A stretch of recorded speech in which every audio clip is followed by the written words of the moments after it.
Miss? Susi mo. Thank you.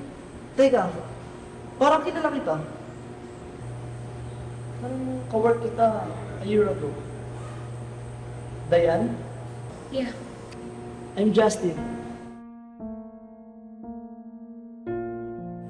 Bakit parang malungkot ka? May problema ka ba?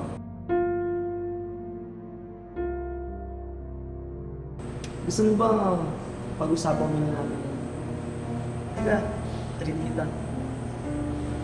Kung okay lang ba sa'yo.